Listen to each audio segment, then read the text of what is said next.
ici Stéphanie Simpson. Cette semaine aux machines, on reçoit Camille Chai. Pour ceux qui la connaissent pas, eh bien, elle est née avec 2 membres en moins, un bras de moins et une jambe de moins. Elle a toujours su voir le bon côté des choses. C'est une guerrière, une femme forte, mais surtout, elle a une personnalité incroyable. Pendant l'entrevue, d'ailleurs, on n'a pas vu le temps passer, tellement qu'on avait de choses à dire. Elle nous parle du regard des autres, de ses années au Cambodge. Elle nous parle de sa réalité quotidienne, le sport qu'elle pratique au niveau national, mais surtout de sa vision positive de la vie en général. Une entrevue que vous allez adorer et une belle personne à découvrir. On vient d'atteindre la barre des 700 likes, ça représente beaucoup pour nous. Alors merci beaucoup, continuez comme ça, puis continuez à nous faire découvrir, à nous partager sur les différents réseaux sociaux. Cette semaine, on aimerait avoir vos suggestions pour les prochaines émissions. Alors des invités que vous pensez qui seraient parfaits pour venir parler avec nous aux machines. Alors, laissez-nous vos commentaires, envoyez-nous un message. Ça va nous faire plaisir d'essayer de contacter ces personnes-là pour qu'ils viennent parler avec nous. Alors, bonne émission et bienvenue aux machines. Ce podcast vous est présenté par l'équipe Tardif de Royal Lepage et l'équipe Stéphanie Simpson de Multiprêt Hypothèque. Pour tous vos besoins immobiliers, l'équipe Tardif et l'équipe Stéphanie Simpson, avec vous jusqu'au bout. Bonjour et bienvenue aux machines. Cette semaine, Camille Chai. Camille, bienvenue aux machines. Merci. On est super content de t'avoir, puis on était fascinés par ton histoire. Quelqu'un nous a proposé de t'inviter comme beaucoup de gens font à chaque semaine. Et on s'est dit, moi puis Stéphanie, comment ça, cette fille-là n'est pas plus connue que ça, parce que t'as une histoire vraiment extraordinaire. Fait qu'on était étonné de pas te connaître. Alors, t'es une guerrière des temps modernes. C'est ça. Tu fais partie de Team Canada en escrime en fauteuil roulant. Camille Chai, bienvenue aux machines. Merci beaucoup. Donc, pour les gens qui ne te connaissent pas, puis je suis convaincu que plusieurs personnes ne te connaîtront pas jusqu'à ce jour, on espère les machines être en mesure de te faire connaître encore plus. Parle-nous un petit peu de toi. Évidemment, tu es différente. On peut le voir visuellement, peut-être moins à l'écran parce que tu es du côté gauche. Du mauvais côté ou donc, du bon. Exact. Camille, tu es née sans bras gauche et sans jambe gauche. Exact. Oui. Parle-nous un peu de tout ça. Ben là, c'est déjà le début d'une longue histoire. On est là pour ça.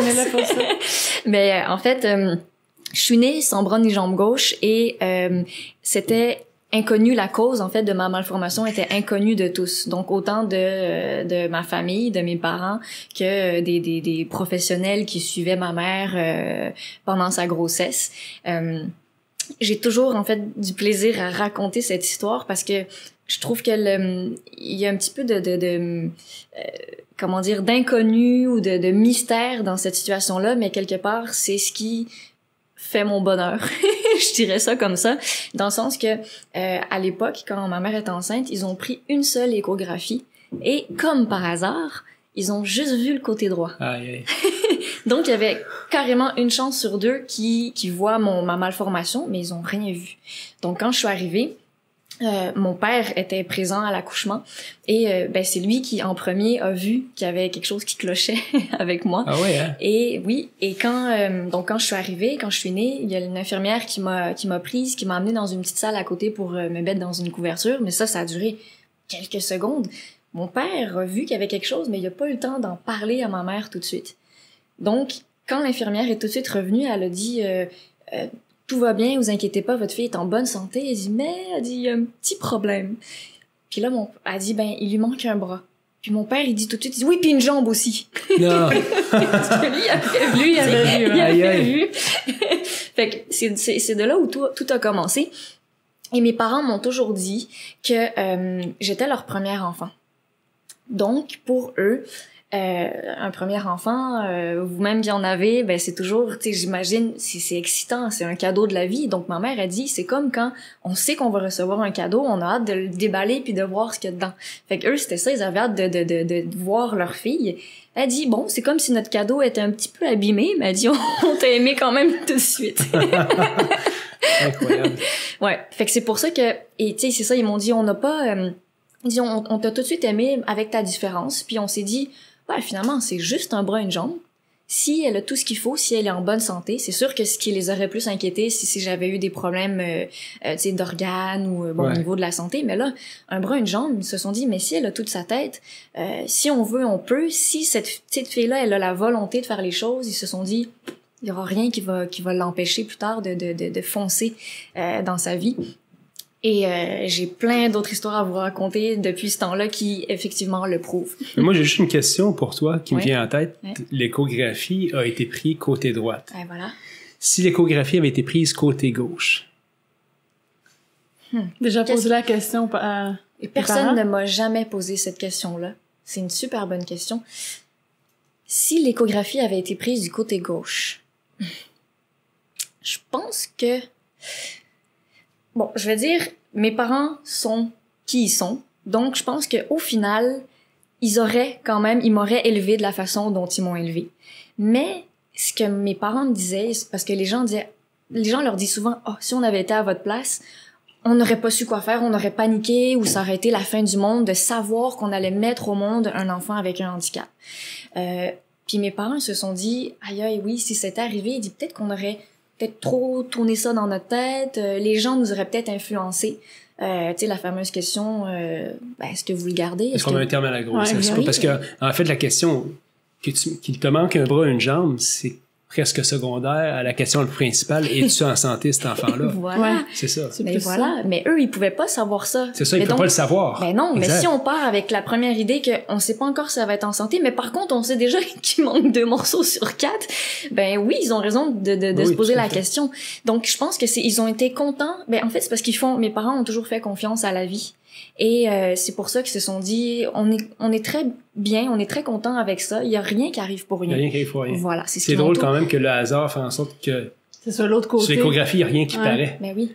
Donc c'est pour ça que je dis que j'ai plaisir à raconter, puis j'ai toujours le sourire aux lèvres quand j'en parle, parce que pour moi, il y a pas de hasard, mais... Il fallait que ça soit comme ça. Il fallait, tout simplement. Exactement. Des fois, il faut... Tu sais, c'est dans l'acceptation des choses, puis d'ailleurs, l'acceptation, c'est que eux m'aient accepté comme ça et m'aient aimé comme j'étais.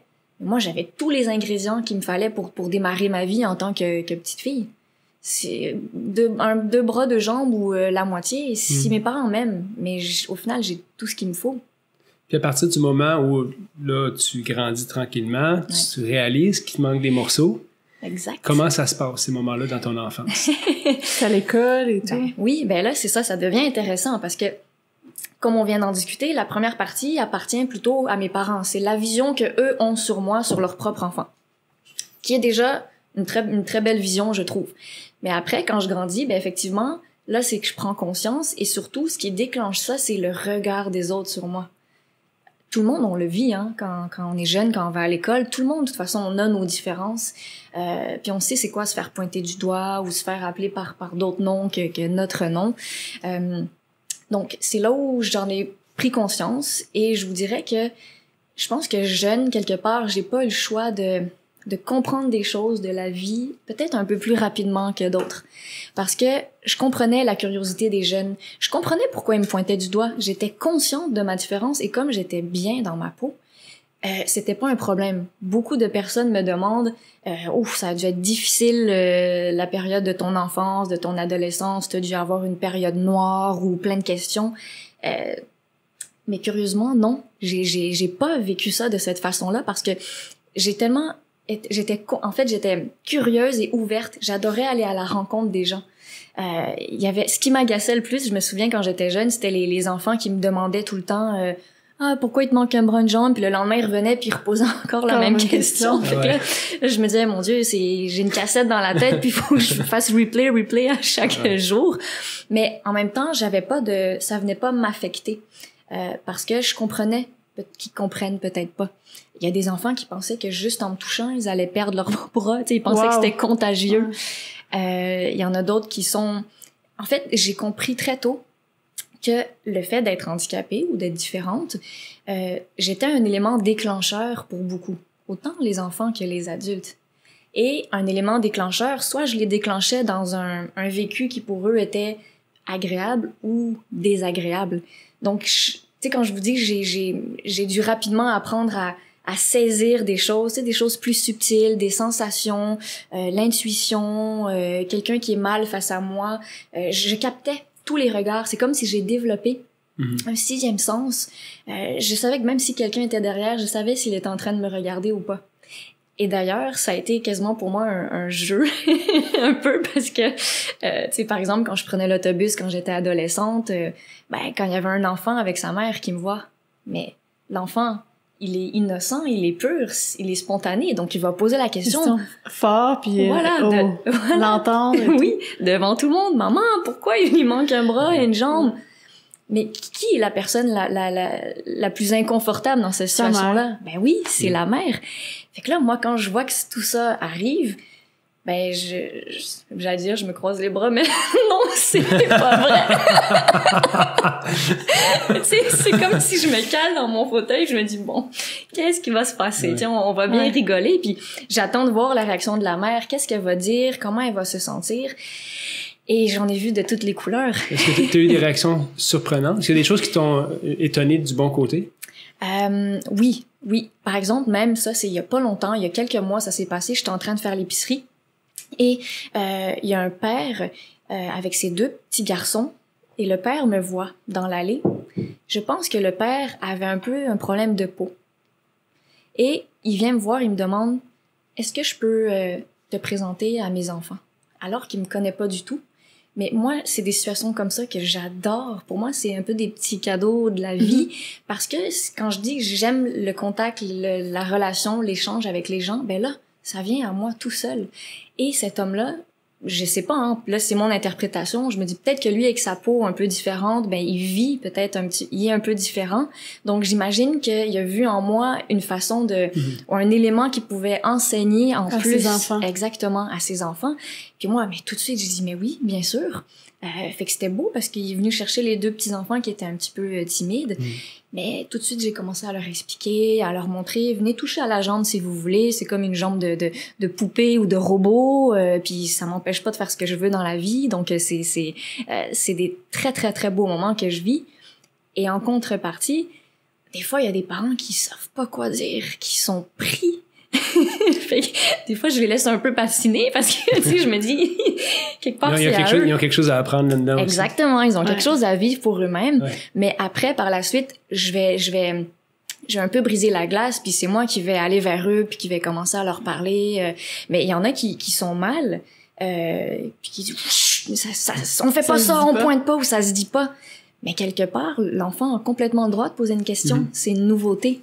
Donc, moi, j'adore montrer aux gens, souvent, je vais leur sourire, je vais leur montrer que j'ai une ouverture. Je veux les dédramatiser un peu la situation. Il n'y a pas de drame. Mais tu vois, la réaction que j'aurais avec mes filles, ce serait, s'ils me poseraient la question, ce serait pas lui demander. Ben voilà, j'adore ça. Ben oui, parce que je suis là. C'est moi qui peux répondre. Exactement. Exactement. Ben oui. Fait que ça a été une partie de ton enfance, d'avoir les regards des autres. Est-ce que t'as des gens des enfants qui ont été vraiment durs avec toi? À répétition à l'école, toujours même personne qui t'intimidait par rapport à ça. Est-ce que c'est arrivé Dans mon enfance, j'ai pas eu d'intimidation. Peut-être que j'ai de la chance parce que je sais qu'il y en a d'autres qui ont vécu ça, puis il y en a qui vivent l'intimidation alors qu'ils ont leurs 2 bras et leurs 2 jambes. Hein. Fait que c'est un sujet très vaste. Mais les seules choses que je vous dirais qui ont été un peu de cet ordre-là, mais beaucoup moins intenses, c'était le fait que, comme j'étais différente, je pouvais être un petit peu catégorisée ou des fois un peu mise à l'écart. Mais ça, c'était que dans les débuts d'année.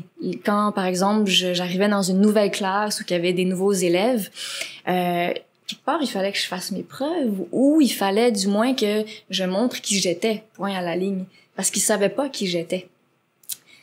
Et par exemple, là, je pense dans les cours de sport, tu sais, quand on doit faire une équipe puis que t'as un chef puis qui choisit à tour de rôle, bon, ben ça, on se doute bien que j'étais toujours la dernière. Est-ce qu'ils font encore ça dans les écoles? Je sais pas s'ils font ça encore. Je me souviens, moi aussi, quand j'étais jeune, c'est qui le dernier qui va être choisi? Bon, ben voilà. Ça. Donc, on sait tous c'est stressant. Mais oui, c'est stressant. Mais donc, moi, je suis passée par cette place-là, par cette étape-là. Mais comme je vous dis, c'était qu'au début parce que je voulais tellement, j'aimais tellement le sport, j'aimais tellement bouger et me dépasser que au début j'étais la dernière, mais je me disais j'ai pas dit mon dernier mot encore. Puis quand il y avait les matchs qui se faisaient au basketball, soccer ou au hockey, peu importe, ben moi mon bâton ou mon pied là, j'ai la force de 2 pieds dans un, puis j'ai la force de 2 bras dans un aussi. Donc je donnais mon maximum, puis ils voyaient que je défendais ma place ou que je faisais des arrêts ou que je pouvais compter des buts.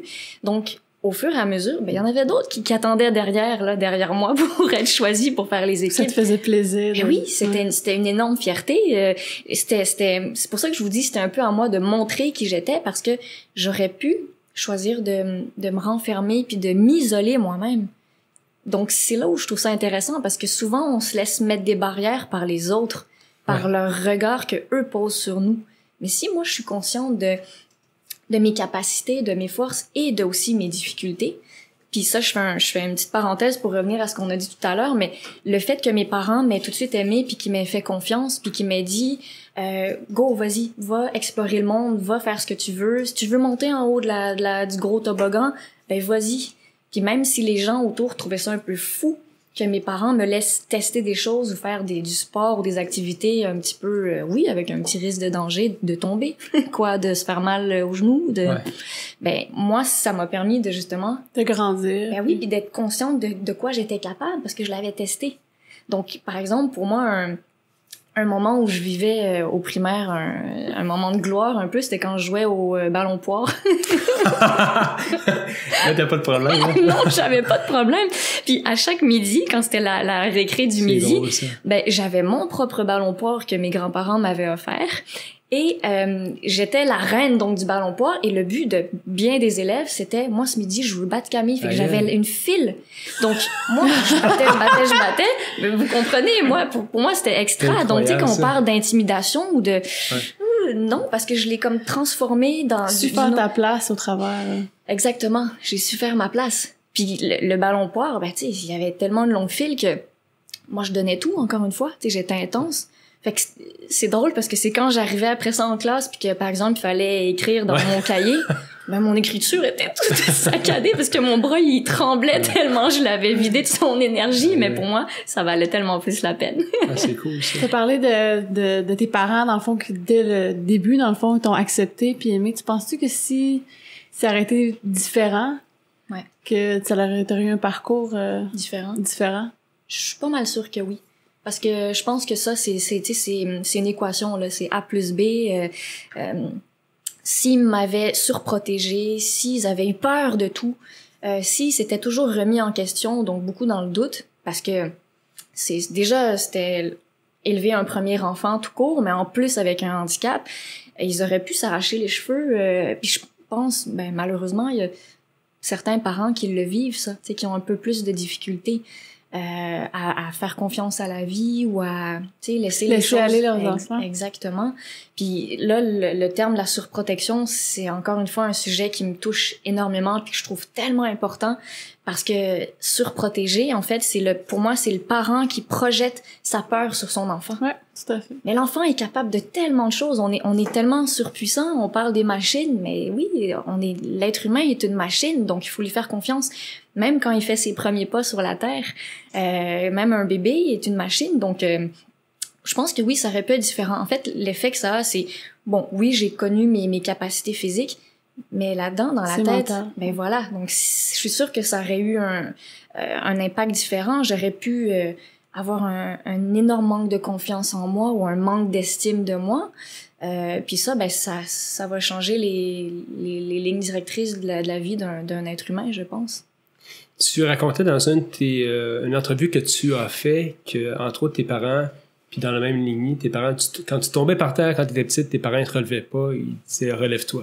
Ouais. Puis c'était toujours comme ça. Toujours. Puis je les remercie. Je les remercierai tout le temps. Parce que, là, c'est ça fait exactement écho à ce qu'on vient de dire. C'est imagé. Donc, encore une fois, on parle aussi du regard des autres, parce que quand je tombais, en fait, ils m'emmenaient dehors pour m'habituer à marcher, parce que apprendre à marcher avec une prothèse, ben, quand on est petit, c'est un peu comme avoir un morceau de plastique au bout du pied. Mm-hmm. Donc, la sensation du pied sur le sol, elle va pas être pareille que mon pied droit. Je vais moins sentir s'il y a une roche, si ça glisse, la pente. Donc, il fallait que je teste tous les terrains, toutes les sortes de terrains. Puis ben souvent, je tombais comme tous les enfants qui apprennent à marcher. Et ben c'est ça. Quand je tombais, ils m'aidaient pas. Mais les gens qui étaient les plus choqués, c'était ceux qui assistaient les autres, à la... Ben oui, c'était les autres. Ils devaient dire, les parents, c'est des mauvais parents. Ben oui, ils se sont fait insulter, ils se sont fait juger, ils se sont fait... Est-ce qu'ils trouvaient ça difficile ou? Non, parce qu'ils savaient ce qu'ils étaient en train de faire. Ouais. Est-ce que toi, tu devenais frustré? Pas du tout. Non? Parce que moi, j'avais même pas cette conscience-là. Moi, c'est pour ça, ils m'ont appris à être une guerrière. Pour moi, c'était normal. Puis encore aujourd'hui, ben ça fait partie de mon discours et de ma mentalité, de ma philosophie. Il faut tomber, il faut apprendre à tomber parce que c'est en tombant qu'on apprend à se relever. Si on tombe jamais puis qu'il y a toujours quelqu'un qui est là pour nous rattraper, ben on saura jamais c'est quoi se faire un bobo ou une blessure au genou. Fait que ça va faire beaucoup plus mal quand le jour où ça arrivera. Donc moi, non, aucune frustration. Pour moi, c'était normal. J'étais en train de grandir. Moi, je vais être honnête avec vous autres, je suis un peu hypnotisé par cette entrevue-là parce qu'il y a beaucoup d'affaires qui sortent de ta bouche. C'est comme, oui. C'est beaucoup de belles réalités, puis on a beaucoup de monde qui passe ici, mais ça, c'est comme ça sort de l'ordinaire, ce que tu nous racontes là aujourd'hui, puis je te remercie de nous raconter tout ça. Je sais aussi que tu étais impliqué avec les amputés de guerre. Oui. Tantôt, tu as parlé de surprotection. J'imagine que tu as vu, peut-être dans l'intérieur de ça, parce que là, tu as fréquenté beaucoup de gens dans la même situation que toi. Exact. Certains enfants surprotégés, puis d'autres non. Oui. Comment tu arrives peut-être à aider ces personnes-là ou ces parents-là? Parce que si c'est important pour toi, c'est que tu as sûrement dû intervenir à certains moments par rapport à ça. Wow. Right? Oui, complètement.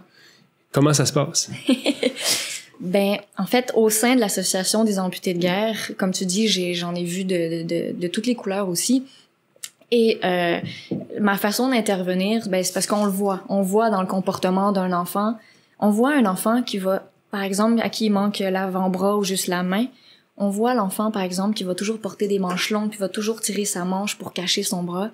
Ben, je sais que cet enfant-là, il accepte moins ou il est moins bien dans sa peau versus l'autre qui est en train de courir, de tomber, qui porte un petit shirt. Puis que ça lui dérange pas. Puis que ça lui dérange pas.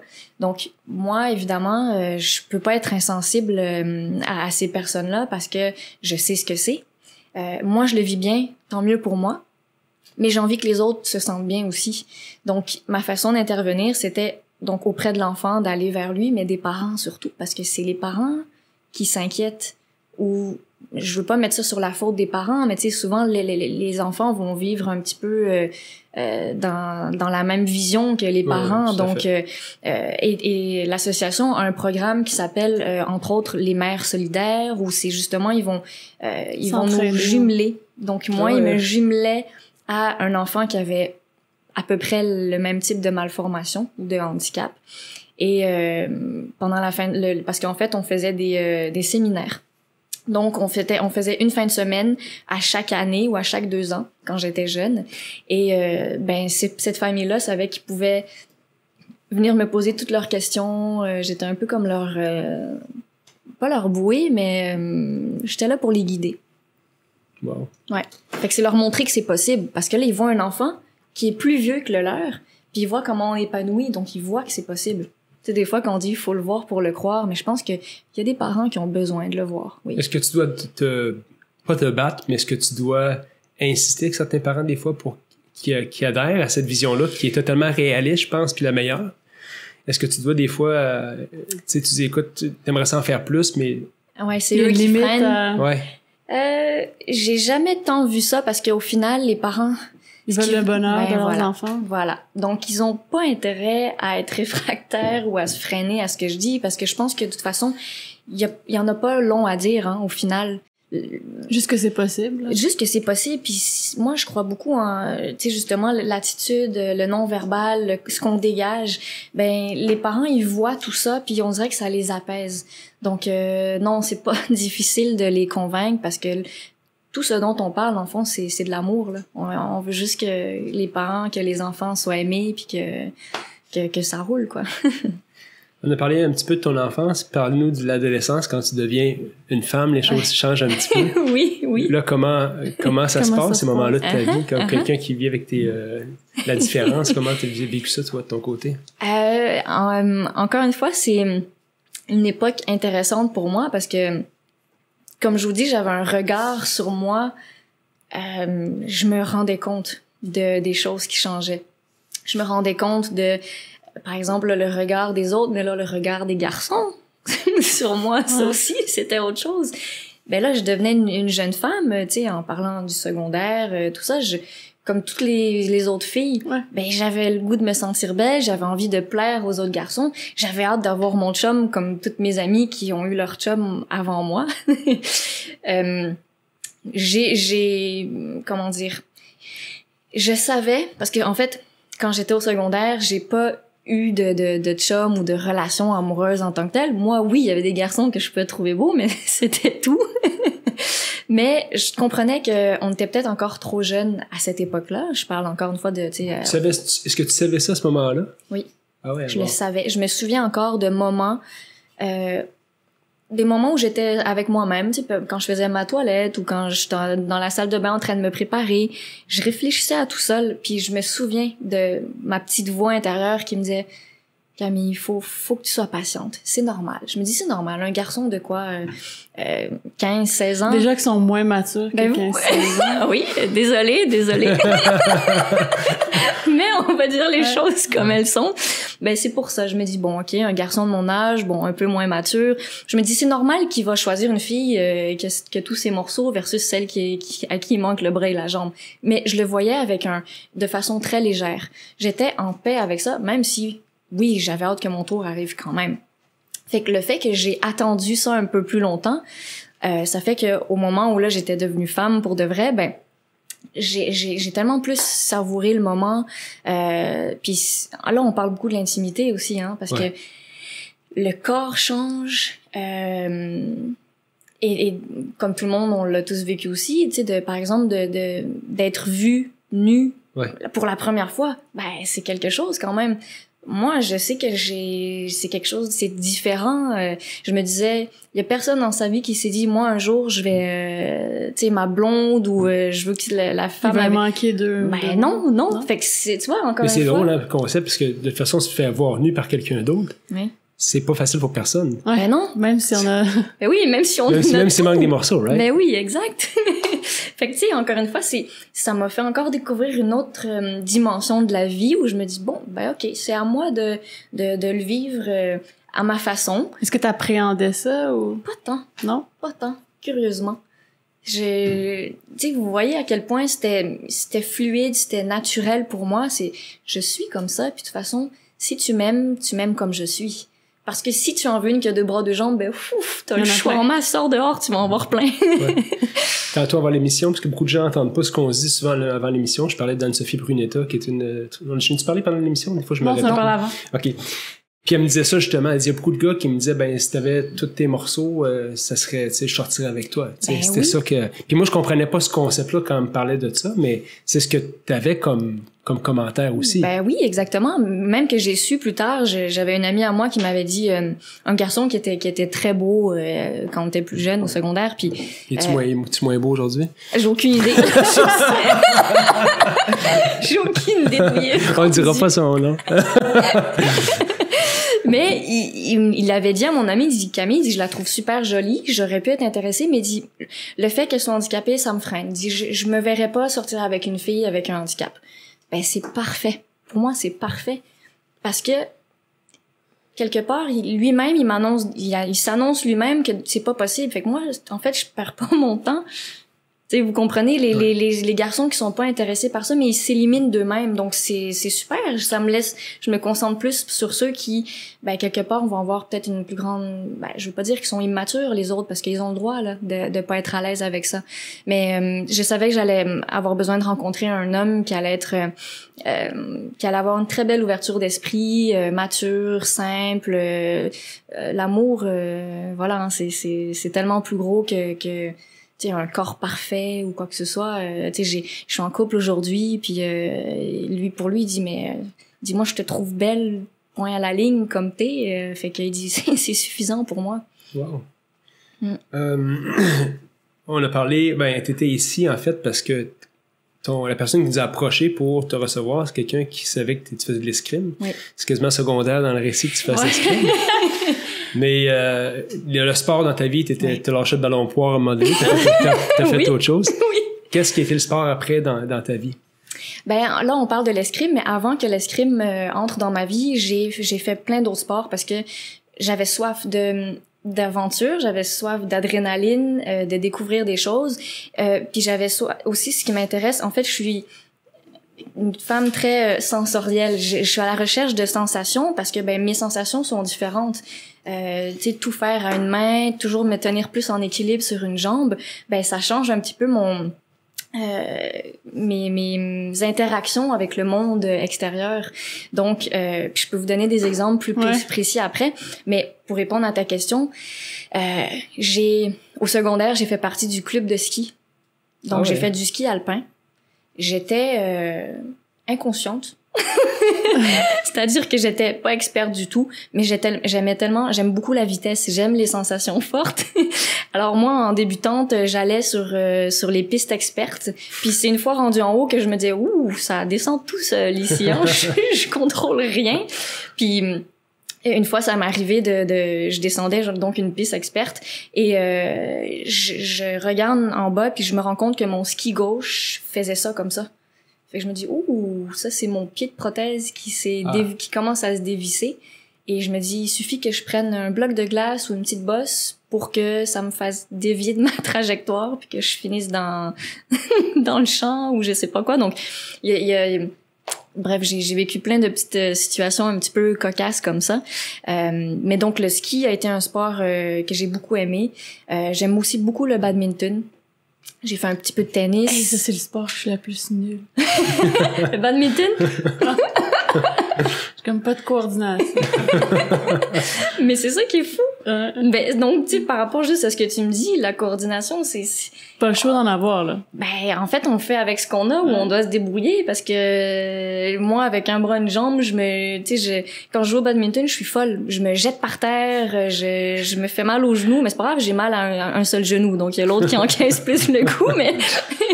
Donc, j'ai fait du vélo aussi. J'ai eu un vélo adapté. Ça aussi, ça me donnait... C'est un vélo à 4 roues. À 4 roues. J'ai vu un reportage sur Netflix qui s'appelle... C'est quoi le nom? C'est un gars qui a un accident de motocross. Ouais. Le gars, c'était un super actif, puis il était pour être quadriplégique. Oh. Puis finalement, il s'est dit non, je ne resterai pas comme ça. Puis finalement, tu le vois dans son évolution, finalement, il veut faire l'équipe américaine de paralympique de vélo. Wow. Fait que c'est un vélo à 4 roues. Un vélo c'est ça. Fait que t'as fait ça, toi? Oui, j'ai eu ce vélo-là. D'ailleurs, l'été dernier, j'ai fait un triathlon en équipe. Wow. Donc, j'ai fait un 20 km à vélo. Cool. Mais pour moi, c'est 20 km avec une seule jambe qui pédale. Ça. Donc, pour moi, c'est énorme. Puis la sensation sur le vélo, encore une fois, je me dis, c'est mon corps handicapé peut-être, mais quand même puissant malgré tout parce que c'est avec la force que je génère moi-même avec une jambe. Ben oui, avec une seule jambe.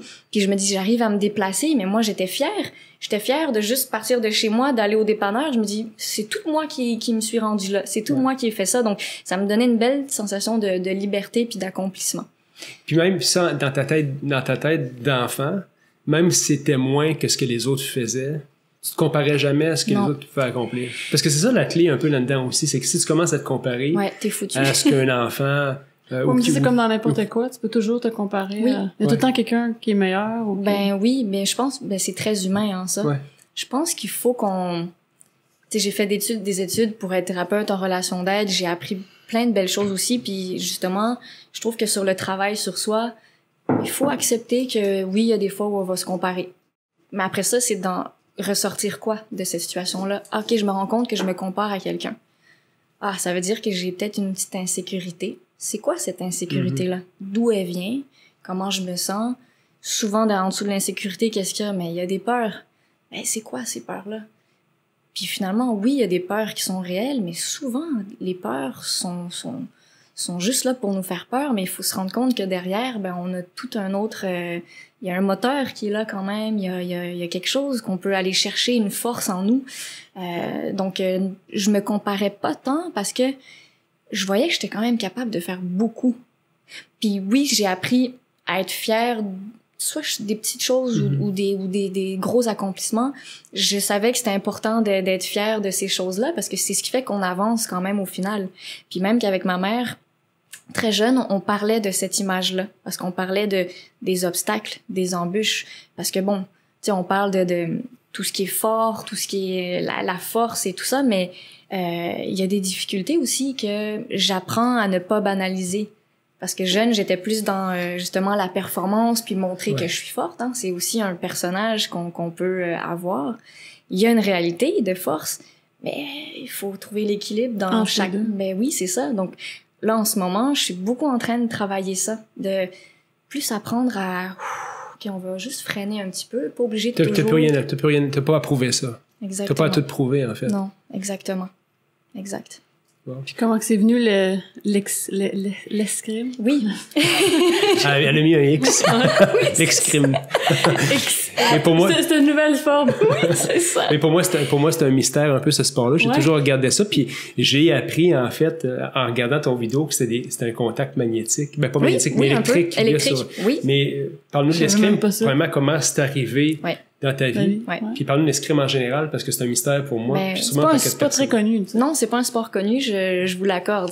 En fait, comment ça a commencé, c'est qu'il y a, plus d'une dizaine d'années, j'ai grandi à Laval. Et pendant que je faisais du vélo avec mon premier vélo adapté, il y a un homme qui m'a approché. Et cet homme-là, c'était un maître d'armes, donc un entraîneur, un coach d'escrime. Et il m'a dit, je veux entraîner un athlète comme toi pour aller aux Jeux paralympiques. Il y a 10 ans de ça. Ouais. T'avais quel âge? J'étais jeune. Ben, c'est ça, je me demande, aujourd'hui, j'en ai 28. Ben, il y en a plus de 10 ans parce que j'avais pas encore 18 ans à cette époque-là. J'en avais peut-être 15.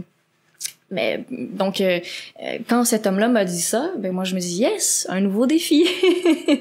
J'ai dit je connais rien de l'escrime, mais je suis très curieuse d'aller essayer ça. Et il m'a entraînée pendant peut-être 2-3 mois sur une période courte. Moi par la suite, en fait, ça s'est un petit peu arrêté parce que avec ma famille, on avait le projet de déménager au Cambodge, le pays de mes origines. Oui. Oui, donc. T'es allée d'ailleurs habiter en Asie. Oui, j'ai habité 3 ans. On va revenir là-dessus après parce que je vais en parler aussi. Beaucoup de choses à raconter aussi à ce sujet-là. Mais donc c'est comme ça que j'ai goûté, que j'ai découvert le monde de l'escrime.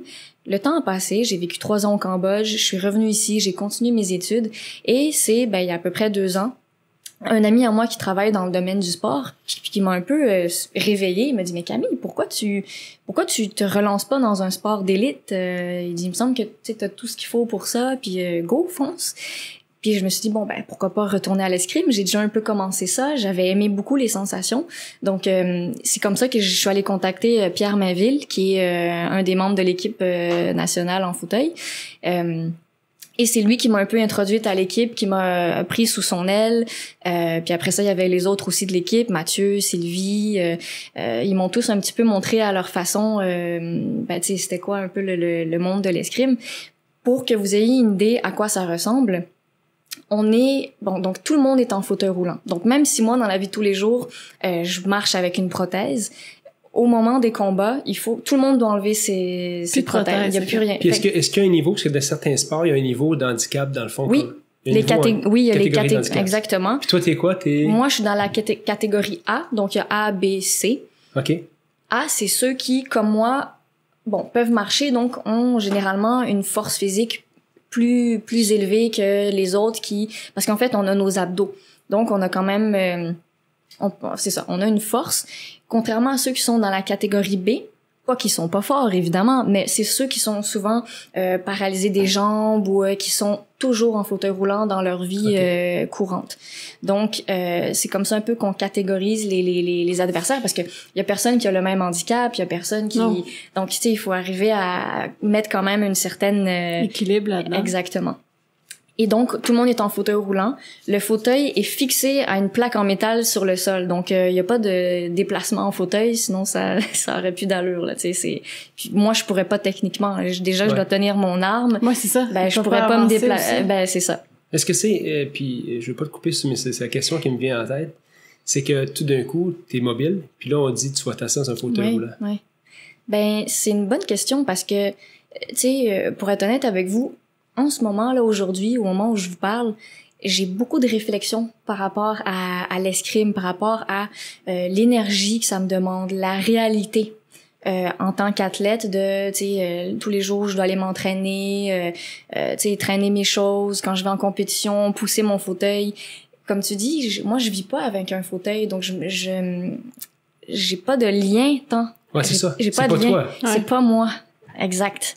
J'aime ma liberté, même si je suis handicapée, puis que je suis même considérée comme étant lourdement handicapée. Mais moi, je sais que je peux circuler, que j'ai quand même une certaine autonomie. Donc, le fauteuil, des fois, ça me fait un petit peu... c'est difficile. Ça te rappelle que... Ben, ça te ramène ça te fait reculer dans le processus un peu. Ouais. Ah, voilà, c'est bien dit. Un petit peu ça. Tu sais, des fois, je me retrouve à devoir le pousser, puis je me dis, il me semble que j'en ai pas besoin. C'est ça. Ouais. Moi, c'est la réflexion que je voyais quand je voyais ça. Je dis, faut quand même avoir beaucoup d'humilité. Tu sais, je vais m'asseoir dans un fauteuil. Oui. Alors que je peux marcher. Alors que je peux marcher, oui. Exact. Mais après, bien sûr, je me prête au jeu, parce que pour moi, le fauteuil devient, en fait, c'est une chaise, quoi. C'est un véhicule, puis moi, c'est là où je me bats. Donc, j'oublie ça. Mais la réalité qui est, avant de se rendre au combat, mais mon combat a déjà commencé bien avant le moment où l'arbitre va dire en garde, prêt, allez. Parce que, tu sais, il faut le pousser, il faut avec le sac, avec tout l'équipement qui pèse une 20aine de kilos aussi, tu sais, tout ça, il faut gérer tout ça. Donc, ouais, c'est intéressant. C'est très intéressant, cette question-là.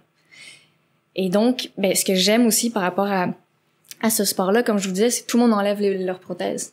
Donc, il y a plein de jambes qui traînent partout, à gauche, à droite. Donc, j'aime beaucoup l'image de ça pendant les compétitions. Puis surtout, ce que je trouve l'image la plus forte, c'est que je me dis, waouh, quand je regarde ça, j'ai toujours un moment où on dirait que j'entends plus ce qui se passe autour. Je suis comme vraiment dans ma bulle. Puis je me dis, mais toutes ces personnes-là viennent ici. Toutes ces personnes-là sont handicapées, autant que moi. Mais elles se dévouent corps et âme et elles viennent ici pour se battre, pour être des guerriers alors qu'il y a un handicap. Donc on se met à nu avec notre vulnérabilité, mais c'est pour sortir toute la force qu'on a en nous. Donc c'est une image qui m'inspire beaucoup. Ah, raconte-moi un petit peu là, pour l'escrime, comment ça fonctionne. Un combat. Comment se passe un combat? Ben en fait, à la base, il y a 3 armes. Il y a l'épée, le sabre et le fleuret. Donc l'épée, moi, c'est mon arme principale. Je l'aime beaucoup parce que c'est une arme de pointe. C'est-à-dire que je vais faire le point si je te touche avec la pointe de mon épée. Versus le sabre, qui est ma deuxième arme, c'est une arme où, en fait, avec toute la lame, je peux marquer le point. C'est là où il y a le contact électrique sur la veste. Okay. Donc, après, il y a des règlements différents entre l'épée, le sabre et le fleuret. Mais, c'est un petit peu comme ça que ça fonctionne. En fait, il y en a beaucoup qui comparent le sport un petit peu à l'échec. Donc, c'est beaucoup de la stratégie, c'est pas que de la force.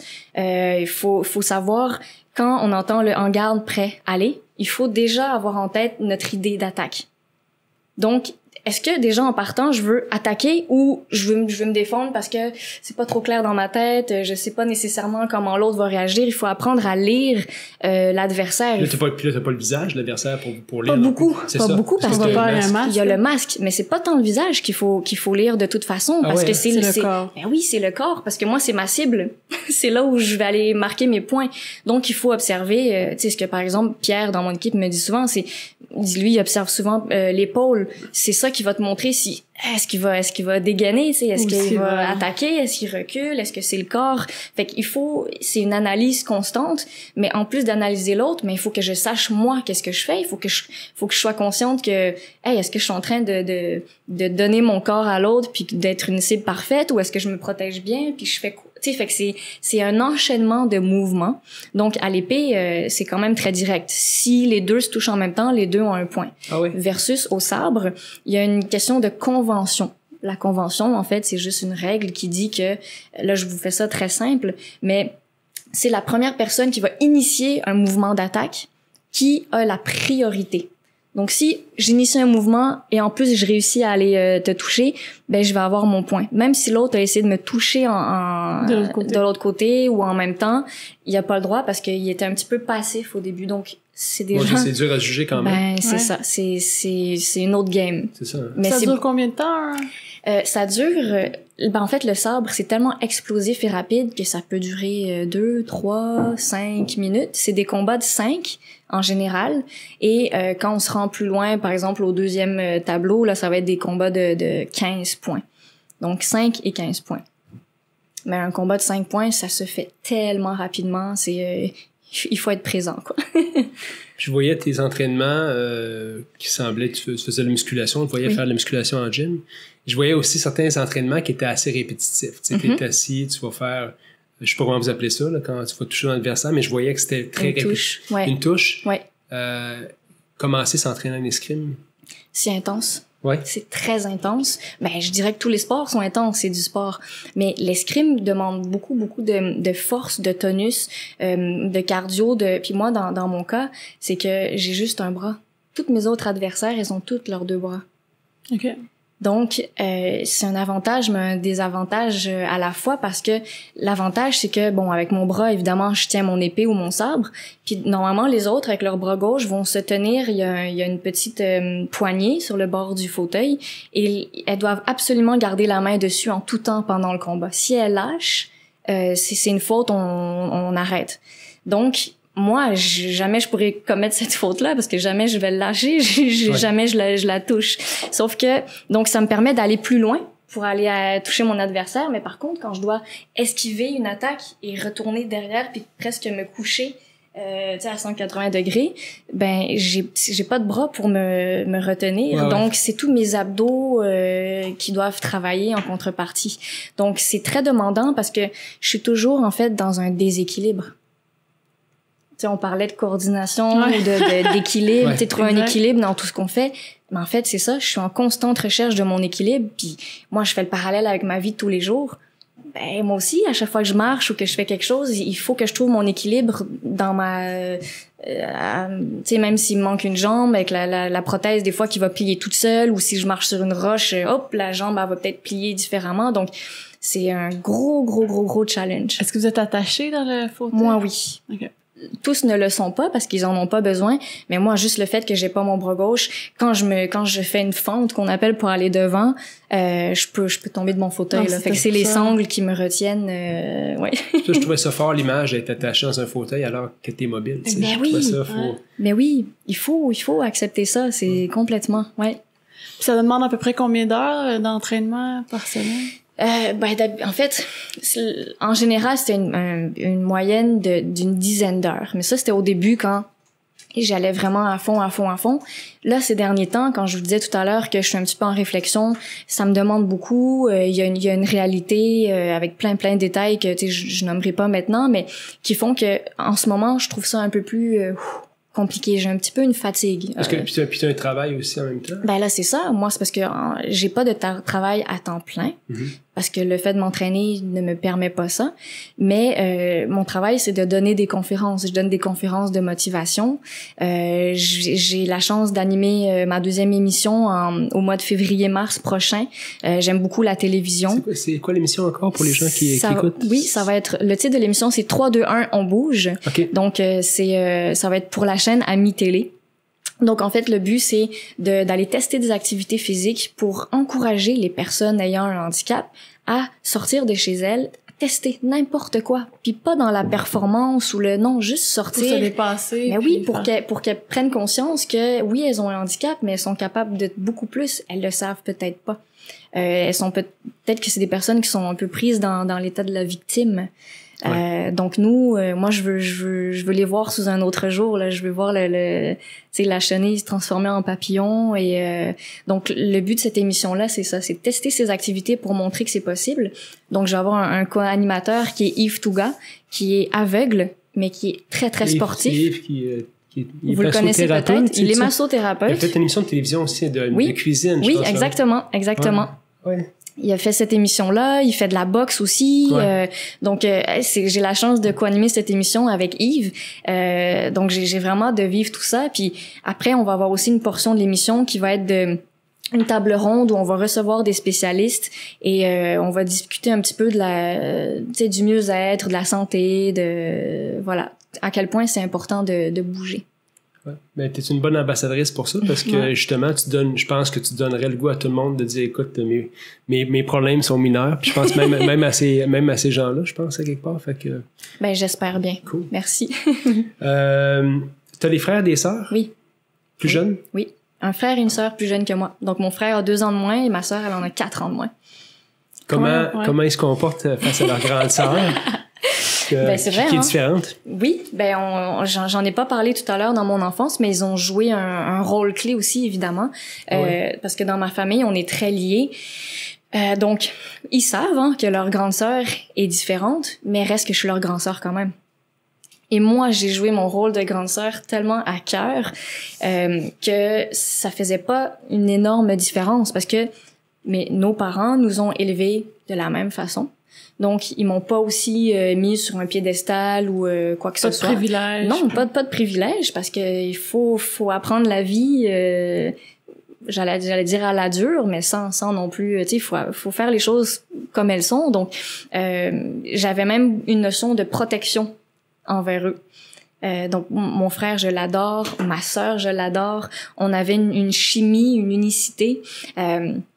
Et d'ailleurs, on a vite développé aussi un humour qui ça vient beaucoup de mon père. Mon père a toujours raconté plein de blagues. D'ailleurs, quand il annonçait aux amis de la famille que il me manquait un bras, une jambe, ben les gens le croyaient pas au téléphone qu'il a dit. Donc c'est quand les gens me voyaient qu'ils disaient il avait raison. Alain dit mon espèce. J'aurais pas duré. Oui, c'est pour ça. Ou dit qu'il m'était bête ou quoi de dire ça. Arrête un peu de. Puis il faut oh merde, je me sens mal. Il essaie de dédramatiser un peu la situation. Mais c'était une bonne. C'est une bonne façon. C'était pas dans la fuite ou dans le déni aucunement. C'est que encore une fois, on était tous unis. L'amour était au sein de la famille. Donc on rit les uns des autres, mais toujours avec du respect. Puis fait que oui, c'est de l'autodérision, on trouvait ça important.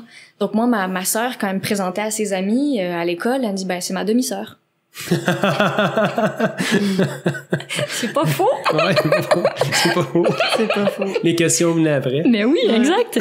Mais tu sais, donc ça vous donne un peu une idée de l'ambiance qu'on avait à la maison. C'était à la légère. C'était à la légère. Puis on a eu une enfance merveilleuse, mais tu sais, comme tout le monde. Tantôt, t'as parlé que t'étais retournée pendant 3 ans vivre au Cambodge. C'était comment? Ça a été une expérience de vie très, très riche parce que, donc, mon père est d'origine, il est français, mais d'origine cambodgienne. Ma mère est québécoise. Et mon père avait toujours un peu le rêve de retourner, tu sais, dans le pays où il a vécu son enfance, la chaleur, le côté un peu plus exotique. Et mes parents étaient tannés aussi de vivre les hivers ici au Québec. Je les comprends. Oui, c'est ça. Je pense que t'es pas la seule. Mais donc, ils se sont dit, mais pourquoi pas, tu sais, vivre cette aventure-là. Puis on aimait le fait, on avait besoin d'aventure aussi, hein. Donc, la pomme tombe pas loin de l'arbre.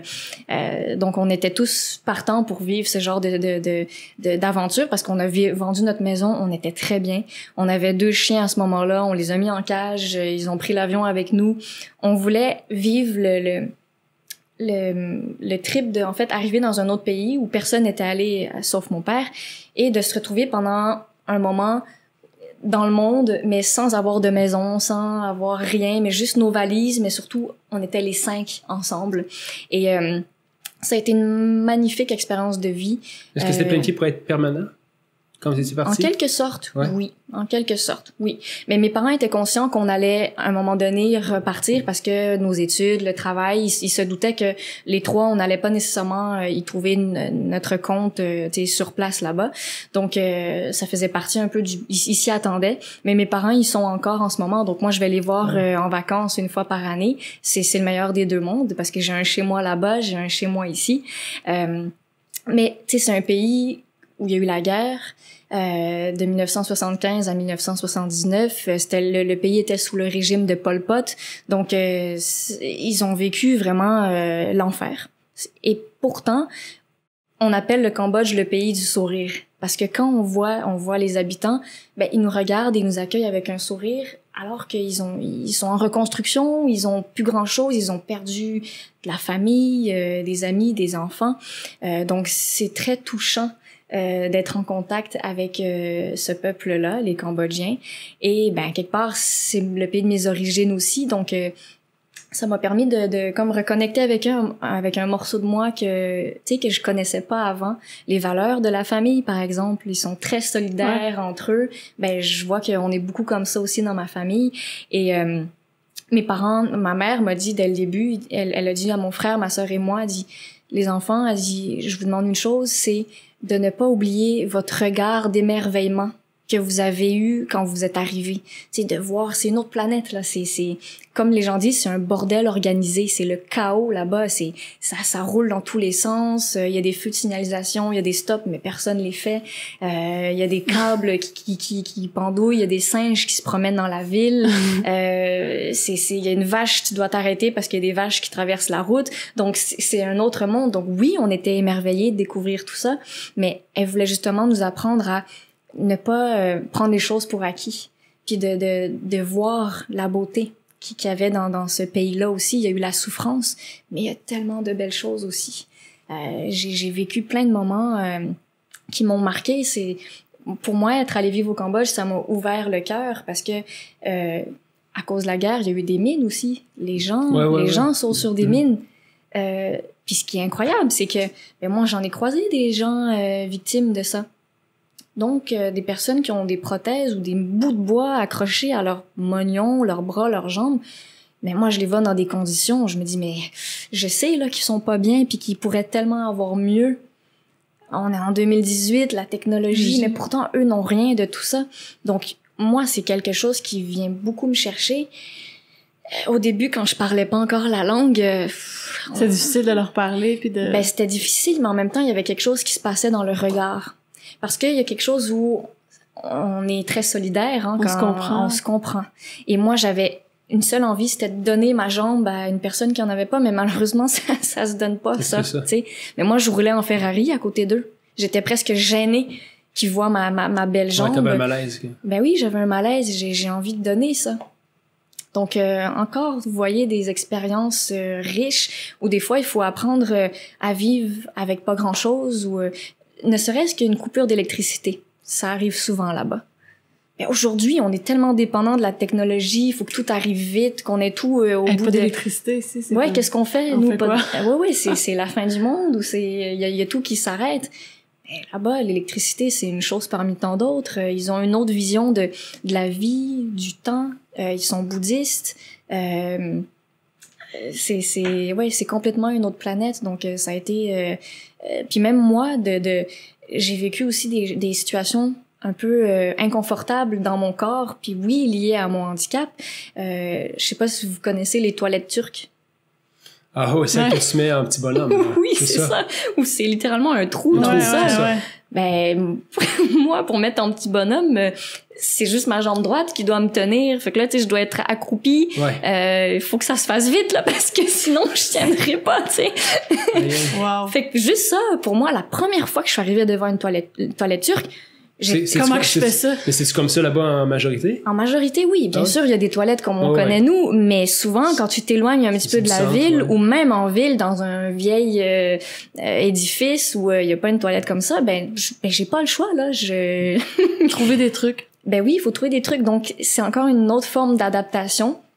Oui, c'était un peu plus difficile pour moi, mais j'avais pas le choix de me débrouiller. Mais ça m'a fait grandir parce que je me dis, waouh, je serais prête à être dans n'importe quelle situation.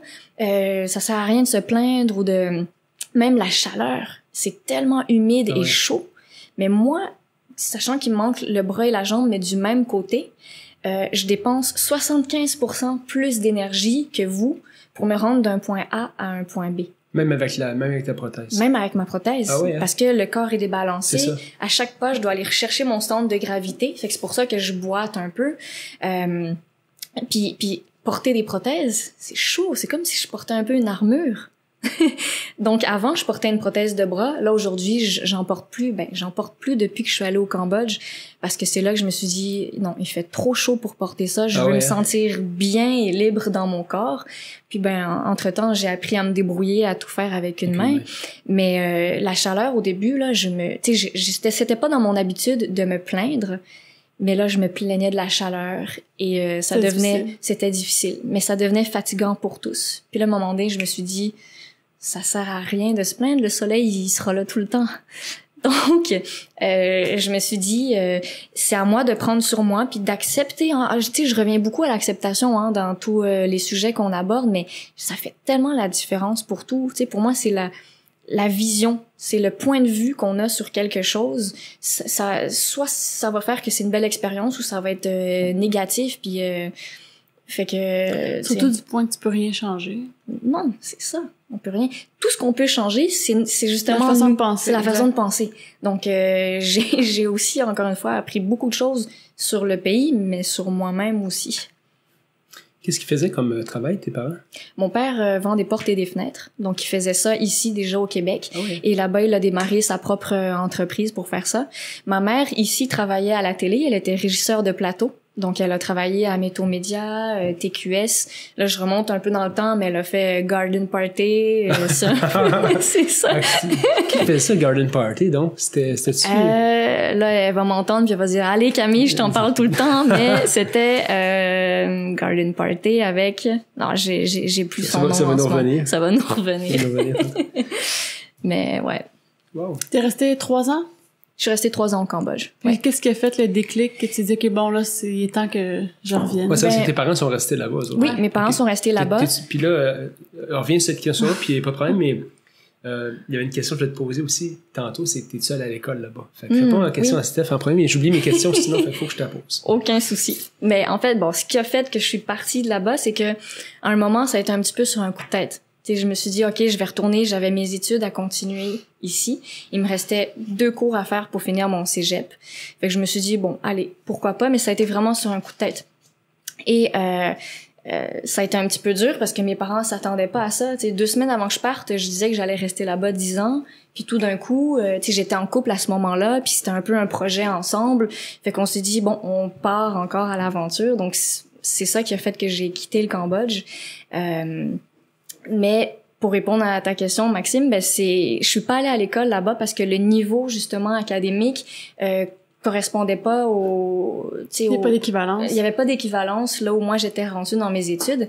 Mais ce que j'ai fait là-bas, c'est que j'ai fait beaucoup de tutorat. Donc pour des enfants d'expatriés. Donc moi, ce qui me faisait triper, c'est que j'avais mon circuit, j'avais mon tuk-tuk. Avec qui j'avais négocié ma course pour aller faire voir les 3 familles, une après l'autre, pour faire les devoirs des enfants. Mais des expatriés, ça aussi, ça m'a ouvert à un autre monde parce que c'est des gens qui venaient de l'Amérique, de la France, d'autres bagages. J'ai donné des cours de français à un homme qui travaillait sur le procès des Khmers rouges. Ah ouais, wow. Donc complètement pour moi de donner des cours de français à un juge. C'était incroyable. Je me rendais à la cour, dans ses bureaux, chez lui aussi. Donc, voir c'est quoi leur standing de vie, sachant que eux ils sont envoyés par leur compagnie, quelle maison ils vont avoir, parce que là-bas, il y a des maisons incroyables, quoi. Tu sais, c'est un pays exotique, donc c'est beau aussi, c'est la verdure, c'est des grandes maisons, les piscines. Donc, moi, j'adorais ça, faire ça. Après ça, j'allais donner des cours à un jeune garçon qui faisait un peu, qui est de ma famille, mais c'est le fils de la cousine de mon grand-père. Et moi, avant d'aller au Cambodge, j'étais aucunement consciente de l'existence de ces personnes-là. Ouais.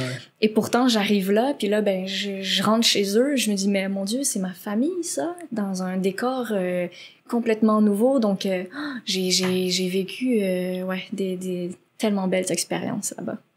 Tu disais tantôt, justement, parce que je suis curieux un petit peu de nature, tu as dit, j'étais en couple rendu là, mais tu étais au Cambodge, tu t'es mis en couple au Cambodge. Oui.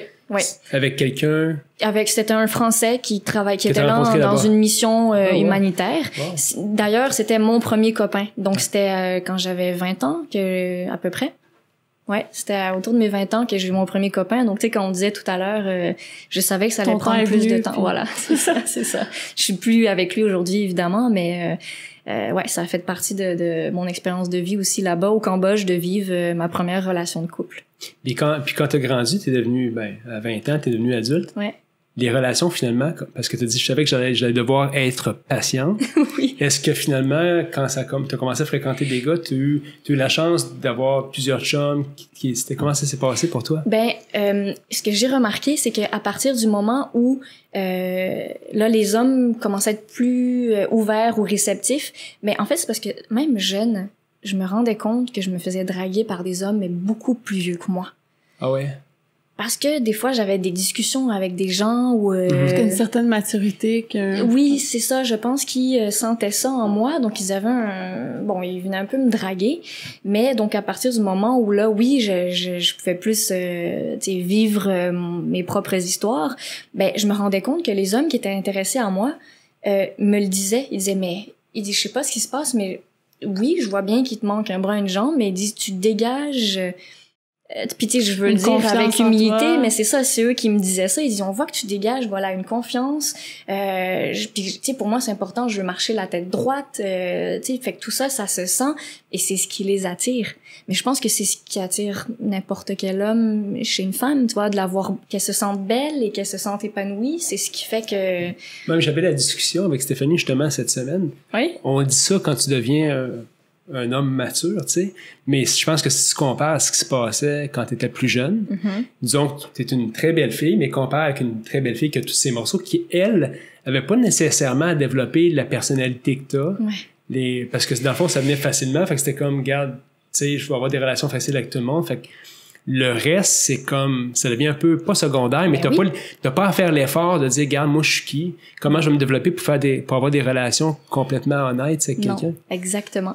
Ben c'est pour ça, c'est plus l'intérieur au final. Ben c'est oui, ça. bien sûr que l'esthétique, l'extérieur est là, mais comme tu dis, c'est ça devient secondaire. Oui, c'était secondaire, mais c'est ce que mes copains, j'ai eu quelques copains seulement, mais chacun me disait, ben oui, moi c'est quitter la personne que tu es à part entière. Il me disait bien sûr qu'il me trouvait jolie, mais c'était pour mon intérieur, ma personnalité, mes couleurs. Donc. Mais ça, tu les as eu un peu à cause aussi de ta situation. Ben oui. Parce que si t'avais été tous tes morceaux, ouais. puis été une fille comme les autres à l'école, t'aurais pas eu à développer tout ça, tu sais. Non, exact. Parce qu'on le sent de loin, ton énergie, on sent que t'es une fille qui est très forte, Fait que tu sais, tu viens que tu vois plus.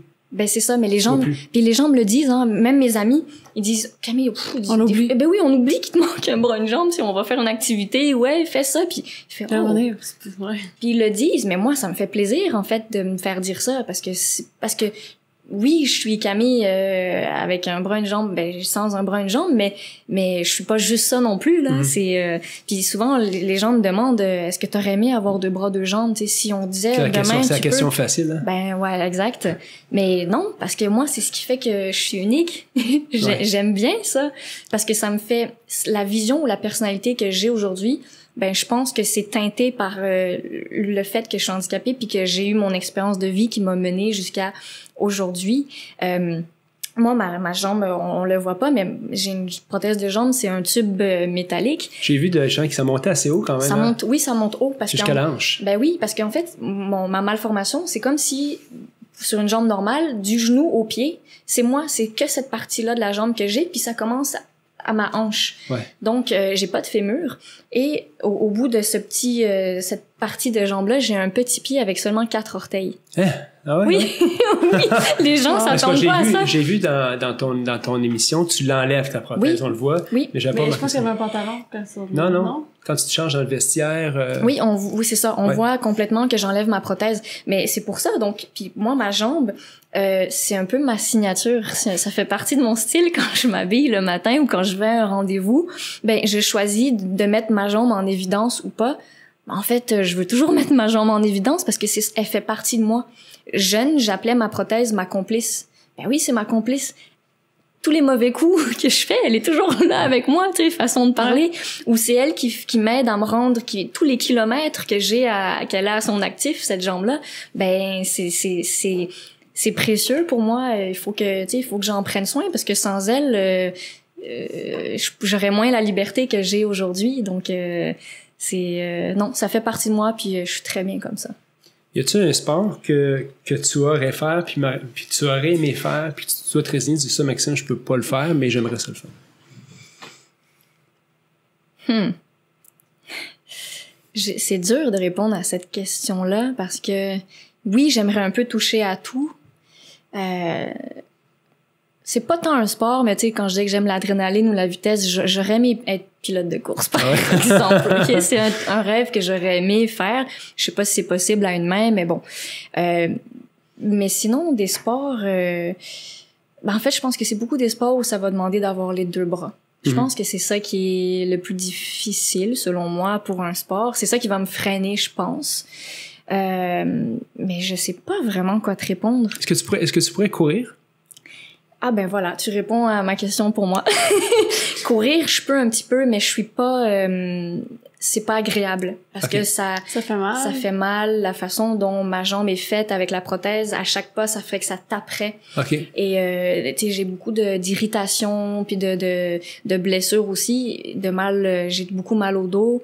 Mais tu sais, tout ça, j'ai tellement été habituée de vivre avec une certaine douleur, j'ai un peu développé une résilience ou une acceptation d'avoir mal.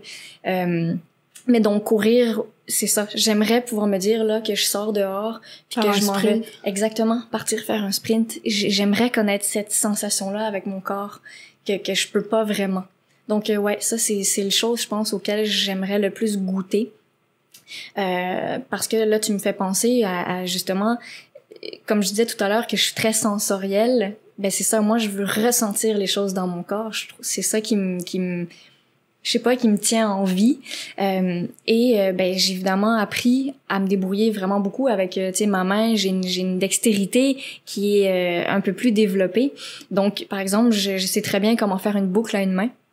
Ouais, c'est ça que tu sais comme il y a plein de choses que j'imagine. Que tu m'enlèves un bras aujourd'hui. Ben oui, qu'est-ce que tu fais? Comment tu te débrouilles? Ma journée elle serait compliquée. Ben oui, mais puis je te crois, hein. Je te crois parce que juste à y passer, ça serait compliqué. Mais même, je vous lance le défi, puis à ceux qui nous écoutent, 1 heure. Au pire. Ouais, voilà, disons 1 heure, vraiment en fonctionnant juste avec un seul bras. Vous avez pas le choix, il va falloir réfléchir à d'autres choses, donc c'est là il faut s'adapter, il faut essayer. On devient pro à s'adapter. Ben oui, on devient pro, mais il faut aussi pas abandonner parce que c'est facile de dire je suis pas capable, puis je le fais pas. J'achète d'autres sortes de souliers. Par exemple, oui, les gens me disent mais pourquoi t'achètes des chaussures avec des lacets alors qu'il y en a qui existent avec des choses élastiques ou des velcro. Mais parce que c'est comme si t'es capable. Ben oui, je suis capable, puis si je les trouve belles ces chaussures-là, je veux pas me priver, donc je veux apprendre à faire une boucle pour pouvoir porter les souliers. Donc c'est toujours tu sais oui, ça demande de s'accrocher, mais en fait, il faut juste vouloir, tu sais c'est la volonté puis donc, comme je vous disais, je peux faire une boucle à une main, attacher des boutons, attacher un zip. Je sais comment éplucher une clémentine à une main aussi, puis que l'épluchure reste en un seul morceau. Tu sais, je m'amuse. En fait, tout est un jeu. Puis à 2 mains, on fait même pas ça. Ben non, mais c'est ça.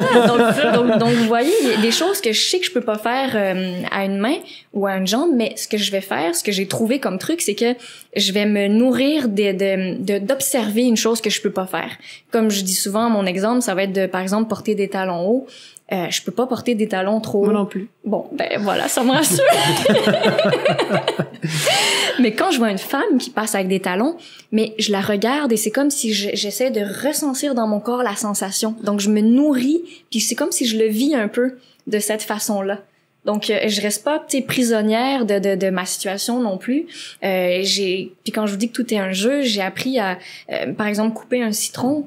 Mais je sais exactement comment placer la lame de mon couteau, quel angle et comment exercer la pression pour que ça coupe proprement et doucement et non que le citron roule par terre et tombe. En tant que femme aussi, on parlait, par exemple, m'attacher les cheveux, me maquiller. Il y a des choses que je peux pas me faire une couette. Ça, j'aimerais avoir la liberté de m'attacher les cheveux quand je veux. Bon, pour l'instant, je sais me mettre une pince comme ça, c'est jamais parfait, mais ça c'est déjà énorme pour moi. Mais mon quotidien, en fait, je suis habituée à ça, à vouloir me battre, à toujours garder le sourire, mais ça veut pas dire qu'il y a pas de difficulté non plus derrière tout ça. Et c'est ce que je disais au début de l'entrevue, je travaille un peu là-dessus en ce moment pour respecter ou faire honneur au moment où oui, je vais éprouver quand même des difficultés parce que dans tous les jours, j'ai des obstacles. Ah oui, puis tu sais, hier j'avais la réflexion que je pense tout le monde, même comme toi, tu es une personne en apparence super positive, on a tous nos moments où c'est pas super beau, là. Ça va pas super bien, mais la différence, je pense, avec le monde comme toi, c'est genre une journée, tu sais, ça dure une journée, puis le lendemain, tout est correct. Oui, le lendemain, on passe. Mais c'est correct. Oui, exactement. Mais tu sais, faut pas banaliser ces moments-là non plus, parce que ça fait partie de la vie aussi. Ouais. As-tu vu, par hasard, le film Zion sur Netflix? Non. Tu dois écouter ça. Ben là, oui, je vais prendre ça en note. C'est très rapide comme documentaire. C'est un lutteur, un jeune qui est né sans jambes. OK. Puis il voulait devenir lutteur, puis il était rendu le meilleur lutteur de son équipe à l'école. Fait que c'est un documentaire super inspirant, puis je pense que ça va te rejoindre. Certainement, mais je vais regarder ça sans faute. Ça vaut la peine. Écoute, ça fait déjà, on est passé le cap des 1 heure. Camille, c'était une entrevue super intéressante. On pourrait continuer à parler encore longtemps. On a encore beaucoup de choses à se dire, je pense. Merci Norma d'être venue nous parler, c'était super intéressant, mais je manque pas les questions de la fin. Oui. Je sais pas si t'es préparée pour ça. Je pense que oui. Oui, t'es une fille préparée, toi. Je le vois qu'elle est prête. Écoute, s'il y avait une chanson qui serait le soundtrack de ta vie, qu'est-ce que ce serait? Ça a été dur à choisir, parce qu'il y en a plusieurs que j'aime tellement, mais j'ai choisi de m'arrêter sur celle de Charles Aznavour, qui est Amenez-moi. Tu sais, amenez-moi au bout de la terre. Il me semble que la misère serait moins pénible au soleil. Les bateaux, j'aime beaucoup En fait, c'est une chanson, oui, française, mais parce que mes parents, dans ma bulle où j'ai grandi, mes parents mettaient beaucoup de chansons et ça, je l'entendais souvent. Et pour moi, ça m'a marqué parce que c'est un synonyme de cocon. Confortable, où je sais que ma famille est là, que je me sens bien. Emmenez-moi au bout de la terre, ben je suis allée, je me dirais au bout de la terre, en ayant vécu au Cambodge. La chaleur, le soleil, c'est des choses qui sont qui me font du bien, qui sont importantes pour moi. Ça me permet de faire un petit clin d'œil aussi à quand il dit il me semble que la misère serait moins pénible au soleil. Je pense aux hivers ici où la glace, voilà, c'est difficile. Donc je me dis j'ai un petit peu mon exutoire quand je vais par exemple au Cambodge ou juste le voyage, l'ouverture sur le monde. Donc c'est la chanson que j'ai choisie. Et tu nous as donné un livre. Oui. Que tu donnerais au plus. Oui. J'ai imaginé que c'était ça. Quel livre tu donnerais au plus de gens possible. J'apprécie que tu l'apportes parce que c'est plus visuel. On peut le montrer aux gens. Certainement. Puis, qu'est-ce que c'est? C'est le livre de Paulo Coelho, un parmi tant d'autres, mais c'est le manuel du guerrier de la lumière. Donc, je sais pas si on voit très bien, mais voilà. Merci. Pourquoi? En fait, pour moi, c'est pas un livre d'histoire, mais c'est un peu comme ma Bible, parce que c'est un livre qui une page contient un paragraphe, où ça nous propose une certaine attitude ou une certaine vision de la vie. Donc, vous comprenez qu'après l'heure qu'on vient de passer ensemble, que c'est des choses qui me parlent beaucoup, ça, pour moi. Ça fait toujours du bien, en fait, de les relire parce que je trouve que ça me ramène un petit peu sur le droit chemin où ça aide. Tu sais, quand on se sent perdu, ou on a plein de choses en tête, ça m'aide à me remettre les idées en place. Puis tu sais, je peux vous partager, par exemple, juste une page pour vous donner une idée. Là, c'est la page 144 du livre et donc, ça dit « Le guerrier se concentre sur les petits miracles de la vie quotidienne. S'il est capable de voir ce qui est beau, c'est qu'il porte en lui la beauté, puisque le monde est un miroir qui renvoie à chacun l'image de son propre visage. Bien qu'il connaisse ses défauts et ses limites, le guerrier fait son possible pour conserver sa bonne humeur dans les moments de crise. En fin de compte, le monde s'efforce de l'aider, même si tout alentour semble dire le contraire. » Donc voilà, ça me parle, ça me parle beaucoup. Wow, incroyable. Camille, merci beaucoup. Puis je tiens à saluer tes parents aussi, qui ont réussi quelque chose de pas facile puis dans le fond de la vie. Ils peuvent être très fiers. Ouais, mais d'élever aussi une petite fille qui avait des limitations, puis en faire une femme forte. Il a fallu qu'il fasse quelque chose de différent, ça c'est sûr. Oui. Je les salue. Mais j'ai une question pour toi. Oui. Avant de finir, est-ce que toi-même t'es rendu proche de trentaine? Est-ce que être mère, c'est quelque chose qui te... Ça finit tellement bien l'entrevue. Oui, c'est un de mes rêves les plus grands depuis que je suis toute petite. Je sais que je veux être mère au plus profond de moi. J'ai tellement aimé être une petite fille et grandir que j'ai envie de redonner ça, moi, maintenant, en tant que maman. Donc oui, complètement. C'est une belle aventure, je te promets. Oui, merci beaucoup. Merci Camille, merci Machine. Merci à vous deux, merci beaucoup. Ce podcast vous a été présenté par l'équipe Tardif de Royal Lepage et l'équipe Stéphanie Simpson de Multiprêt Hypothèque. Pour tous vos besoins immobiliers, l'équipe Tardif et l'équipe Stéphanie Simpson, avec vous jusqu'au bout.